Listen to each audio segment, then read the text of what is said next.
Life has a strange way of giving you one more chance when you have finally convinced yourself that you no longer need it. The train cut silently through the darkness as city lights slowly disappeared behind rain-speckled windows, leaving only the steady rhythm of steel wheels rolling across the tracks. I had chosen the overnight train from Portland to Seattle because I needed a quiet trip after 3 exhausting days at a design conference. My plan was simple: read a novel, drink terrible train coffee, get a few hours of sleep, and arrive home without speaking to anyone. Sometimes solitude feels like the greatest luxury in the world. I settled into the small private compartment, placed my overnight bag on the luggage rack, and leaned back as the train gently pulled away from Union Station. Outside, the last traces of sunset faded into a deep blue sky while scattered lights from distant neighborhoods reflected across the wet rails. The conductor stopped briefly at the door. "One more passenger will be joining you at the next stop," he said politely before continuing down the hallway. I nodded without giving it much thought. Sharing a compartment with a stranger for a few hours was hardly unusual. I opened my book and tried to focus on the first chapter, but the words refused to stay on the page. My thoughts drifted instead toward everything waiting for me back in Seattle. Work deadlines, a half-finished apartment renovation, friends insisting that I should start dating again even though I always found a reason to change the subject. It had been 8 years since my first serious relationship ended, and although life had moved forward in countless ways, some memories had never completely disappeared. They simply became quieter. An hour later the train slowed as it approached a small station surrounded by mist and tall evergreen trees. Passengers stepped on and off beneath soft platform lights, while rain continued falling in a gentle rhythm against the windows. I barely looked up until I heard footsteps stopping outside my compartment. The door slid open. A man stepped inside carrying a dark travel bag and a navy coat still covered with tiny drops of rain. He looked up at exactly the same moment I did. Time seemed to pause. Neither of us spoke. The years between us vanished in a single heartbeat. "Ethan?" he said quietly, almost as though he was afraid saying my name too loudly would make the moment disappear. My fingers tightened around the book resting in my lap. Mason. His name escaped almost automatically, carried by surprise more than intention. For several seconds we simply stared at each other, neither of us certain whether to smile or apologize or pretend we had never known one another at all. He looked older than I remembered, not dramatically different but more confident, calmer somehow. His short dark hair was neatly styled, and there was a quiet kindness in his expression that had not existed when we were reckless teenagers trying to imagine our futures together. I suddenly became painfully aware of the small compartment around us. 2 seats, 1 table, 1 window, 1 entire night ahead. The conductor appeared behind him with an apologetic smile. "Looks like the reservation system paired you together. We are completely full tonight." Mason glanced toward me before setting his bag beside the opposite seat. "If you would rather have the compartment to yourself, I can ask whether another passenger is willing to switch." I almost said yes because it would have been easier, simpler, safer.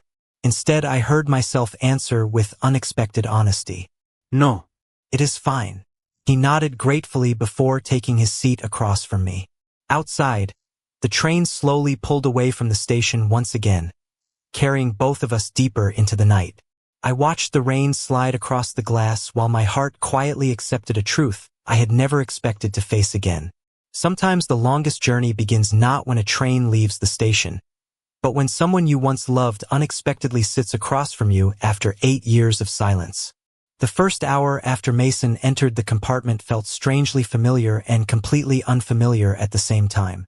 We sat across from each other with the small table between us, listening to the quiet movement of the train as it traveled through the rainy night. 8 years ago, I could have spent an entire day talking to him without running out of things to say. Now, after years of silence, even a simple question felt like something that required careful consideration. "How have you been?" Mason finally asked. It was such an ordinary sentence, yet somehow it carried the weight of everything we had never said. I looked toward the window for a moment, watching blurred lights pass through the darkness. "I have been okay," I answered. "Busy. Life has changed." He nodded slowly. Mine too. Neither of us mentioned the obvious question sitting between us. Why did we lose contact? Why did two people who once knew everything about each other become strangers? The silence was not uncomfortable exactly.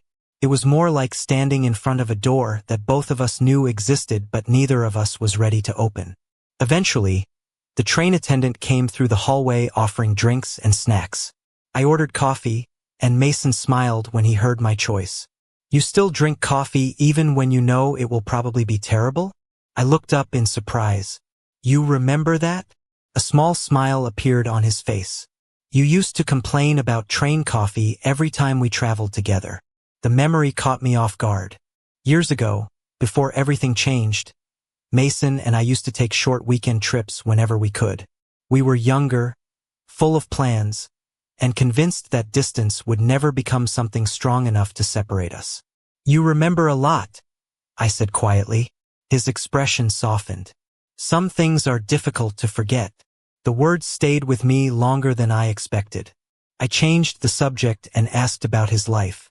Mason told me he worked as a project manager for a company that designed community spaces, including libraries, parks, and public buildings. He spoke with the same passion I remembered, especially when explaining how places could influence the way people connected with each other. I found myself smiling because it sounded exactly like him. Even years later, he was still someone who cared about creating spaces where people felt they belonged.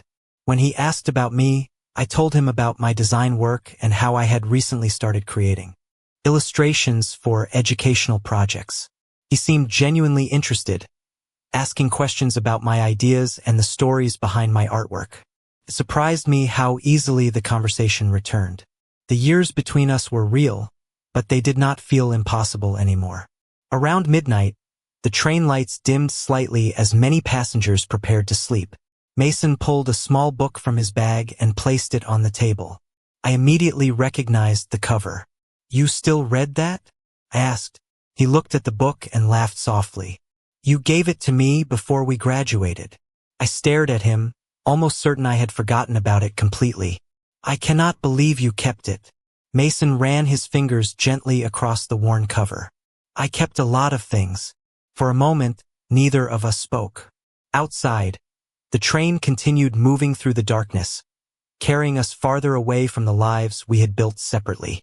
Inside the small compartment, the distance between two old memories and the present moment slowly became smaller. I had spent years believing that my first love belonged only to the past.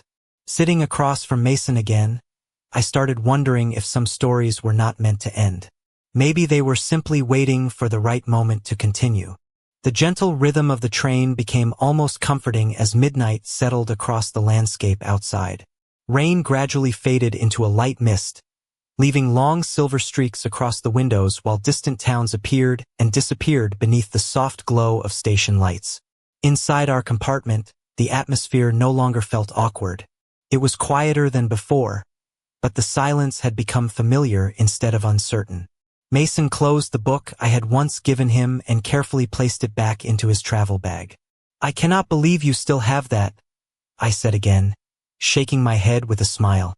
Most people would have replaced it years ago. He looked at me for a moment before answering. Some things are worth keeping, even if they remind you of someone you have not seen in a long time. His words settled gently between us. I turned toward the window, pretending to admire the passing scenery while secretly wondering how many memories he had carried through the years. A few minutes later, the train attendant returned with fresh coffee and small pastries for the overnight passengers. Mason reached for his wallet, but I stopped him with a quiet laugh. This one is my treat. He smiled. You always insisted on buying coffee whenever we traveled together.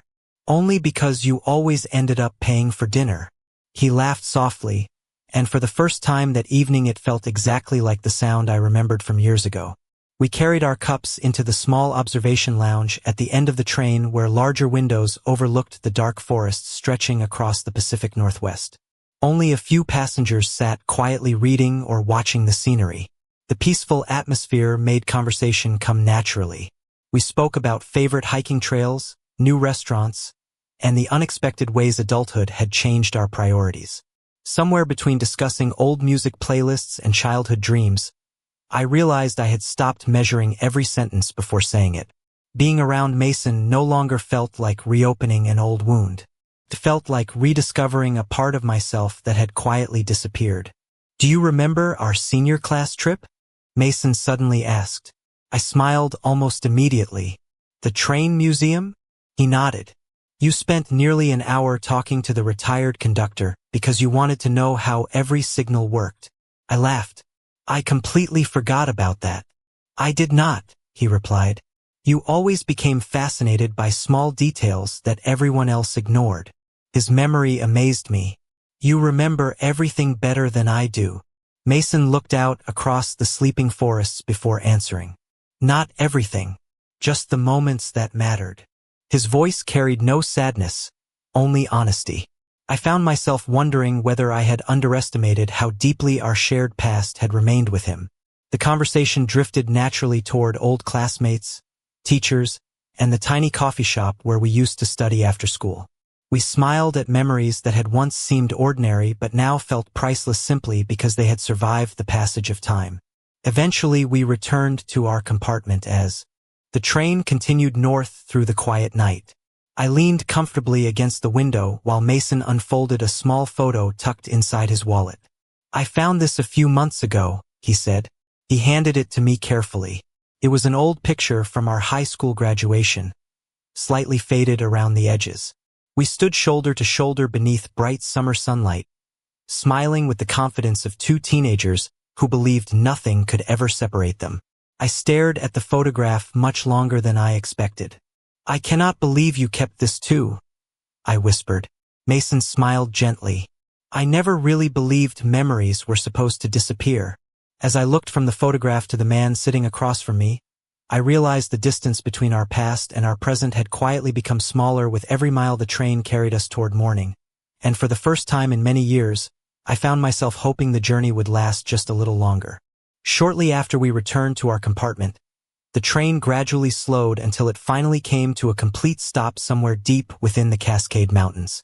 At first, neither of us thought much about it. Freight trains occasionally received priority, and short delays were common during overnight routes. A few minutes later, the conductor's voice came through the speaker, calm and reassuring. Heavy rain farther ahead had temporarily slowed traffic along the railway, and engineers were completing a routine safety inspection before continuing. The announcement ended with an apology and the promise that the train would resume its journey as soon as conditions allowed. Instead of feeling frustrated, most passengers simply settled back into their seats. Outside, mist drifted between tall evergreen trees while soft rain tapped gently against the windows, creating an atmosphere that felt strangely peaceful. Mason looked toward me with a small smile. "I guess life decided to give us a little more time." I smiled back before realizing how true those words sounded. We had spent 8 years apart, yet now an unexpected delay was quietly offering us another hour together. We ordered another cup of coffee from the dining car and carried it back to our compartment. Without rushing, we talked about the years we had missed. Mason described the excitement of moving to Seattle after college, the challenges of building his career, and the satisfaction of watching neighborhoods become stronger because of projects his team designed. I shared stories about discovering illustration, learning to trust my own creativity, and eventually realizing that meaningful work was never about awards but about helping people feel seen. The conversation never felt like an interview or an attempt to impress one another. It felt like two old friends carefully reconnecting the missing chapters of a story that had paused for far too long. At one point, Mason looked thoughtfully toward the rain outside the window before speaking again. "There were so many times I wondered how you were doing." I looked down at my coffee cup. "I wondered about you too." He nodded quietly. "Every birthday I thought about sending a message, but I never knew whether you would want to hear from me." I let out a slow breath because I understood that feeling better than I wanted to admit. "I almost wrote to you several times," I confessed. "Every draft ended the same way. I never knew where to send it." Mason's expression changed slightly, as though my words had awakened a memory he had carried for years. He rested his hands on the table and became unusually quiet. "There is something important I have wanted to ask you ever since I recognized you tonight," he said gently. "Did you ever write me a letter after graduation?" The question surprised me enough that I answered without hesitation. "Yes, I mailed one about 2 weeks after you moved." His eyes remained fixed on mine. "I never received it." My heartbeat slowed as dozens of forgotten memories suddenly began returning. "I waited for your reply for months," I whispered. Mason slowly shook his head. "Ethan, I never knew a letter existed." Neither of us spoke after that. The soft sound of rain filled the compartment while the train remained perfectly still in the mountains. For the first time since we had met again, I felt that we had finally reached the door both of us had been avoiding since the journey began. Whatever had separated us all those years ago suddenly seemed far more complicated than either of us had ever believed, and somewhere beyond the rain-covered tracks, the truth patiently waited to be discovered. The quiet compartment seemed even smaller after Mason admitted he had never received my letter. Outside, rain continued falling gently across the mountain landscape while the train remained motionless, waiting for the tracks ahead to reopen. Inside, neither of us could look away. 8 years of unanswered questions suddenly rested on one simple possibility. "I thought you chose not to answer," I said quietly. Mason slowly shook his head. "I thought you had decided you did not want to hear from me anymore." He leaned back in his seat and let out a slow breath. "My family moved much faster than we expected after graduation. My father accepted a new position, and we left within days. The forwarding address we gave everyone changed again almost immediately because the company relocated us a second time." I stared at him in disbelief. "I mailed my letter to the address your mother wrote inside my graduation card." His expression softened with understanding. "Then it probably never reached us." The realization settled over both of us with surprising weight. For years I had believed silence was an answer. So had he. Neither of us had imagined that something as ordinary as an outdated address could quietly rewrite the course of 2 lives. Mason reached into the inside pocket of his travel bag and carefully removed a folded envelope that looked worn from years of being carried from place to place. He held it for a moment before placing it gently on the table between us. "There is something I have never shown anyone." I looked down at the envelope and immediately recognized my own handwriting across the front. My heart almost stopped. "That cannot be possible." Mason smiled sadly. "It is not your letter." He carefully unfolded the paper inside. "It is the one I wrote to you." I looked at him with complete surprise. "You wrote to me too?" He nodded. "The week after we arrived in Colorado." He handed me the pages. The paper had yellowed slightly with time, but every line remained perfectly clear. He had written about how frightened he felt leaving everything familiar behind, how much he already missed our weekend train rides, and how certain he was that distance would never change what we meant to each other. Near the end of the letter, one sentence caught my attention more than anything else. "I will keep writing until I hear from you because I promised we would never stop choosing each other." I slowly lowered the letter. "I never received this." Mason gave a small, understanding smile. "I know now." He explained that after mailing it, he waited for weeks without hearing anything. Eventually another move followed, then college, then work. As the months passed, both of us quietly reached the same painful conclusion from opposite sides of the country. We believed the silence had been intentional.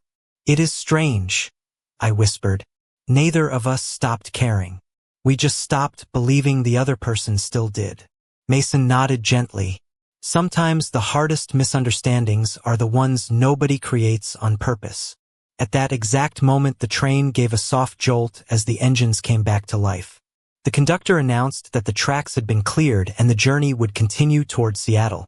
Outside, the rain began to fade as the first pale hints of dawn slowly appeared beyond the mountains. I looked through the window at the brightening sky before turning back toward Mason. For the first time since we had unexpectedly shared the same compartment, the sadness surrounding our past no longer felt like an ending. It felt like the beginning of finally understanding everything we had lost and everything that still might be waiting for us beyond the next station. As the train gathered speed once again, the first colors of sunrise slowly spread across the mountains, replacing the darkness that had surrounded us for most of the night. Golden light slipped through the compartment window, warming the small table where our forgotten coffee cups and the two old letters still rested side by side. Neither of us reached for them immediately.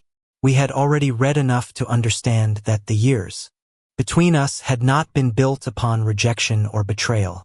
They had been built upon silence created by circumstances neither of us had ever controlled. Mason carefully folded his letter and placed it back inside the envelope before looking toward me with the same calm honesty that had always made it difficult to doubt him. "I spent a long time wondering what I could have done differently," he admitted. "Eventually I convinced myself that maybe loving someone also meant accepting that they had chosen another path." I slowly shook my head. I told myself almost the exact same thing. We both laughed quietly at the strange symmetry of it all. It felt unbelievable that two people could spend 8 years carrying identical misunderstandings without ever knowing the truth. The train continued north through valleys covered in morning mist while rivers reflected the first sunlight of the day. The peaceful scenery outside somehow matched the quiet relief growing between us. For the first time since Mason had stepped into my compartment, I no longer felt guarded. Instead, I felt unexpectedly comfortable, as though an invisible weight I had carried for years had finally disappeared. Mason reached into his phone and opened the photo gallery. "There is something else I want to show you." He handed me the phone. The first photograph was the old graduation picture I had already seen, but as I continued scrolling, more familiar memories appeared. A ticket from one of our favorite train rides during senior year. A blurry picture of us laughing outside a small coffee shop after getting caught in the rain. A sunset overlooking the Columbia River. Even a picture of the bookstore where we used to spend quiet Saturday afternoons reading in separate corners before recommending books to each other. "You kept all of these?" I asked softly. Mason smiled. Whenever I thought about deleting them, something stopped me. I looked at him for a long moment before unlocking my own phone. "Then I should probably confess something too."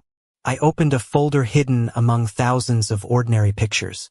Inside were dozens of photographs from high school, old train tickets pressed inside notebook pages, snapshots of hiking trails we had explored together, and even a picture of the bookmark Mason had once given me on my 17th birthday. He looked genuinely surprised. "You kept everything too." Apparently neither of us was very good at letting go, I admitted with a smile. We spent the next hour sharing stories behind each forgotten photograph, laughing over awkward hairstyles, remembering favorite teachers, and discovering how many tiny details had remained exactly the same despite the passing years. Every conversation seemed to replace another piece of sadness with understanding. Eventually, the conductor announced that Seattle was now less than an hour away. Passengers began collecting their luggage, while the quiet overnight atmosphere slowly transformed into the familiar energy of approaching a destination. I looked toward the window where the skyline was beginning to appear in the distance. "Funny," I said thoughtfully. "When I boarded this train, I was looking forward to the trip being over." Mason followed my gaze before answering with a gentle smile. "And now?" I looked back at him without hesitation. "Now I wish we still had a little farther to travel."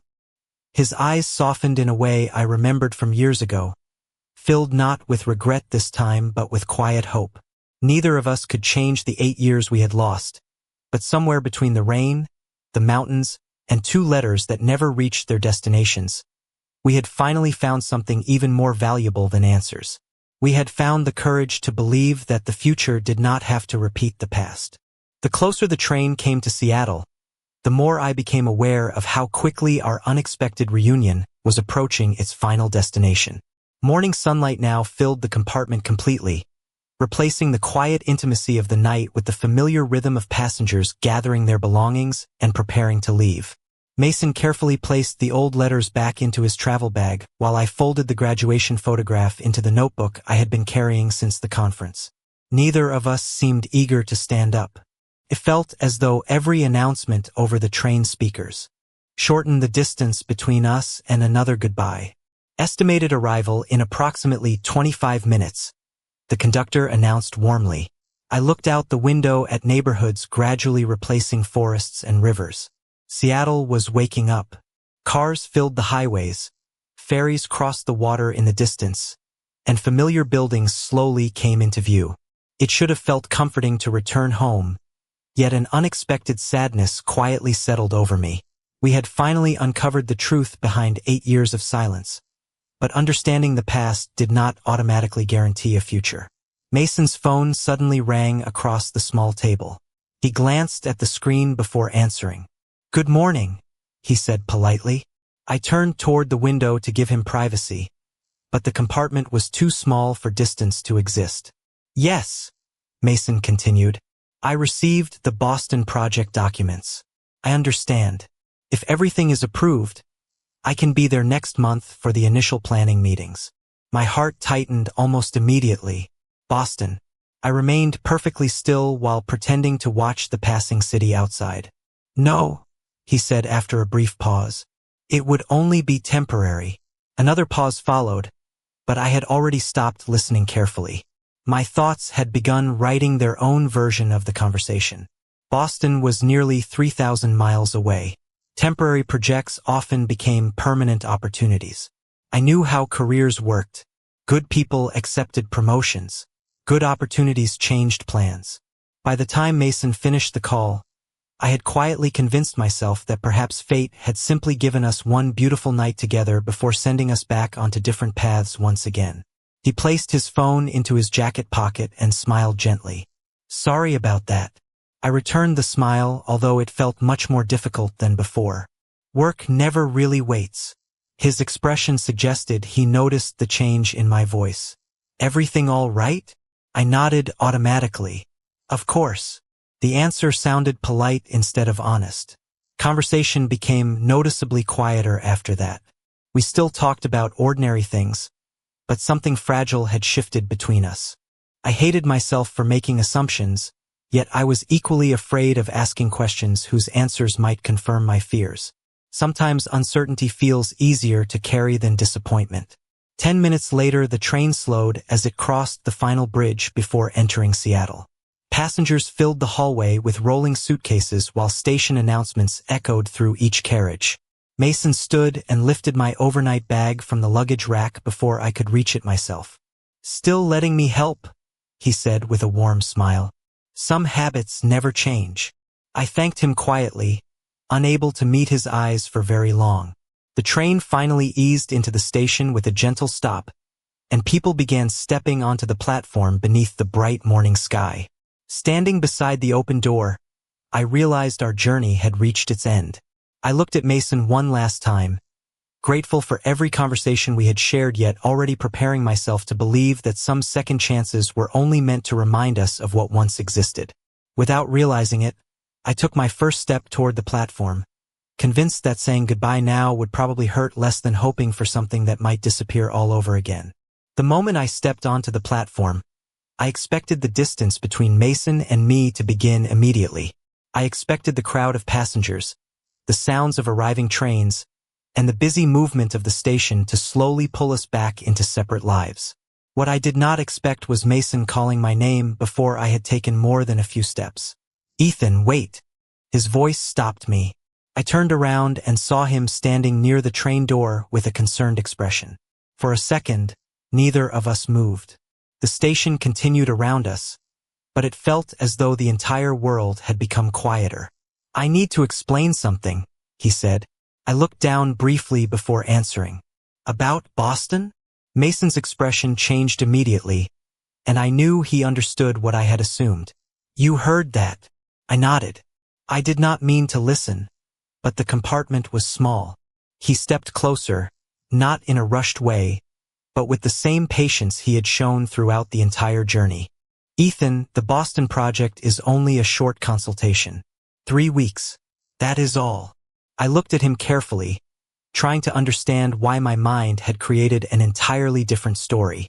"I thought maybe you were moving again." Mason shook his head gently. "No," his answer came without hesitation. "I spent years losing things because circumstances changed. I am not planning to repeat that." The honesty in his voice made me pause. Around us, passengers continued walking toward the station exits, carrying bags and talking about their plans for the day. Yet neither of us seemed ready to leave. "Why did you not tell me?" I asked quietly. Mason looked thoughtful for a moment.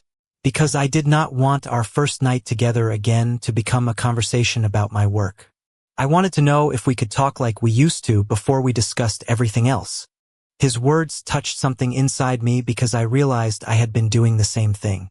I had spent the entire journey protecting myself from disappointment instead of allowing myself to believe something good could happen. I almost said goodbye without asking, I admitted. Mason smiled sadly. I almost let you walk away because I thought you needed space. We both laughed softly at the same time.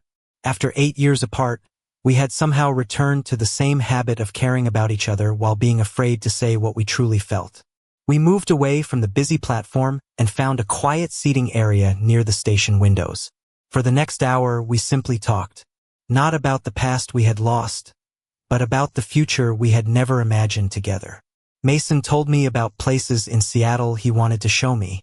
I told him about new illustration projects I hoped to create. We discussed favorite restaurants, weekend trips, and all the small things that made ordinary days meaningful. Nothing felt rushed. Nothing felt like a dramatic promise that needed to be made immediately. Instead, it felt like two people finally giving themselves permission to begin again. Before we eventually separated for the afternoon, Mason looked at me with a familiar but more confident smile. I do not know what happens next, he said, but I know. I do not want another 8 years of silence. I smiled because for the first time, I understood that second chances were not about pretending the past never happened. They were about accepting it, learning from it, and choosing something better afterward. As I watched Mason walk toward the station exit, I felt something I had not felt in years. Not certainty about every detail of the future, but hope that the future could finally include someone who had always mattered. And somewhere deep inside, I knew our journey had not truly ended when the train reached Seattle. It had only reached the place where the next chapter could finally begin. 1 year later, I found myself standing on the same train platform just after sunrise, holding 2 tickets instead of 1. The station looked almost identical to the morning when everything had changed, yet it felt completely different because I was no longer waiting alone. The familiar sound of an approaching train echoed across the platform, and a moment later Mason appeared carrying 2 cups of coffee with the same relaxed smile that had slowly become part of my everyday life. I remembered to order the better coffee this time, he said as he handed 1 cup to me. I laughed. You finally learned. I had a very patient teacher, he replied. That simple conversation made me realize how much our lives had changed over the past year. What had started as an unexpected overnight journey had quietly become a collection of ordinary moments that meant more than any grand gesture ever could. We had explored bookstores together again, returned to favorite hiking trails, celebrated birthdays we had once missed, and discovered entirely new traditions that belonged only to us. There had been busy weeks when work demanded our full attention, unexpected schedule changes, and long conversations about the future. But this time we never allowed silence to replace honesty. If something worried us, we talked. If one of us felt uncertain, we listened. The lesson we learned on that train had become the foundation of everything that followed. We boarded together and found our seats beside the window. As the train slowly pulled away from Seattle, sunlight spread across the water, while distant mountains stood peacefully beneath a clear blue sky. I smiled as familiar scenery rolled past because every mile reminded me of the night that had brought us back together. Mason reached into his travel bag and carefully placed 2 small envelopes on the table. I looked at him with curiosity. More letters. He nodded with a grin. This time we are making sure they reach the right person. I opened mine and immediately smiled. Inside was a handwritten note thanking me for choosing to trust him again after so many years apart. I folded the letter carefully before placing it inside my notebook. I have something for you too, I said. From my backpack I removed a small leather journal with blank pages. Inside the cover I had written a simple sentence. For every journey we have not taken yet. Mason looked at the journal, then back at me, his eyes filled with quiet gratitude. I think we are finally writing the story we always wanted. I nodded because I knew exactly what he meant. Outside the window, rivers, forests, and small towns passed by one after another, just as they had the year before. The landscape had not changed, but we had. We were no longer two people separated by unanswered questions or years of misunderstanding. We had become two people who understood that love grows strongest when it is supported by trust, patience, and honest conversation.